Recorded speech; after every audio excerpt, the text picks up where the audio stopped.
things did the nursery nurses do? I think they ran the playroom, whereas the nursery nurses did a great job running the playroom, giving the children toys and things to do. Where the game got stepped up with the play specialists, we were there to work with the families and provide that distraction and preparation work. So the children were supported, having lovely things to do, but they're leaving the room and going through traumatic experiences, potentially, not necessarily here, but being held down, pinned down, because that was the old school way, just get the job done.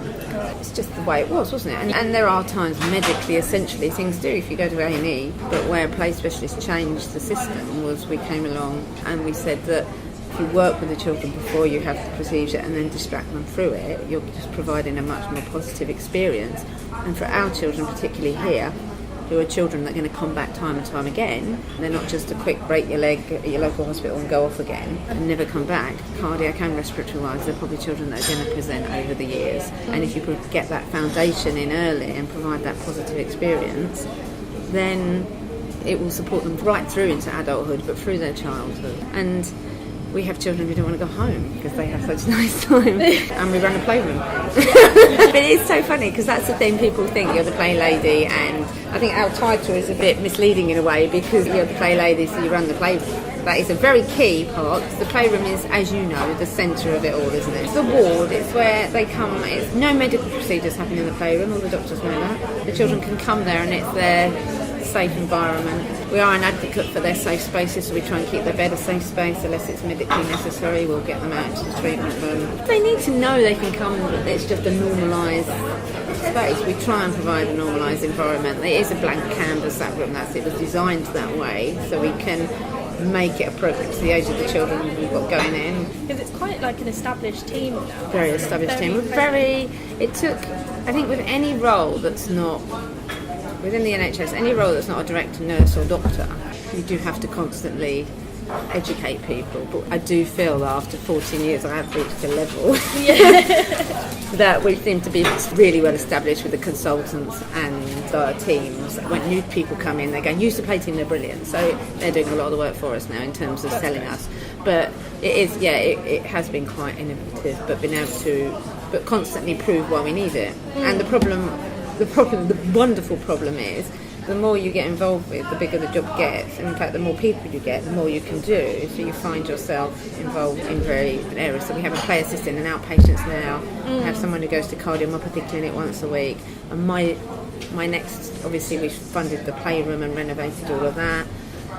Providing, a facility so we can have 2 cystic fibrosis children in at the same time. My next dream is to have a hospital-wide play specialist that's funded by the charities and that can be on call to any department, because what we have is children going into all areas in this hospital that we don't get to see because they naturally go through MRI or CT as outpatients. They don't necessarily come via the ward. So it would be brilliant that department could say, well, I've got a child here, could you come and take them? Also, we have a lot more children with special needs growing into adulthood because of their special needs and not at their appropriate age. So we have adults that are maybe more like 4 or 5 year olds that are in adult wards. When they become adults, technically, legally, they're expected to stay on their own.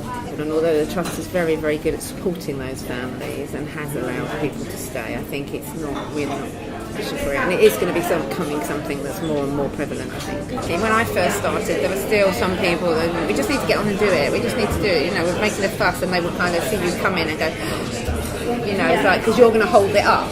Yeah. I think the biggest change is people's complete attitudes, which I hope here we've been able to be a key part of, to say no, and it does require confidence to walk into a room and go, no, stop. It's not we don't need to do it like this. Yeah. There is a plan. I've worked with them before. Let's take a step back. Let's take a minute and do this together. And it does take control, but it does take confidence to take control. However, I don't think there's any doctor really I've come across in the last 10 years particularly that has said,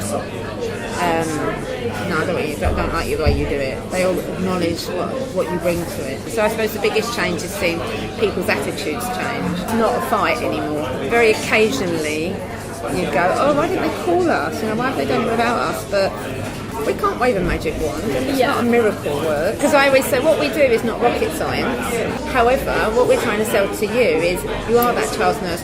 But spend 5 minutes building up a rapport with them. Spend 5 minutes getting to know them before you ask them to take their clothes off and be weighed, or before you take them in and hold their arm for a blood test.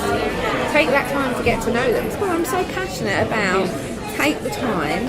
It's going to make your job so much easier. This is what we're talking about. It is providing that experience for the child and making it positive, and that might be the one thing that family remember. I did work with a family whose little boy, he had lots of special needs and he came for a cardiac catheter. When he was having his blood test pre-catheter, he was very upset, and I went in and just did sort of distraction, blew some bubbles, jumped around a lot, and it worked really well.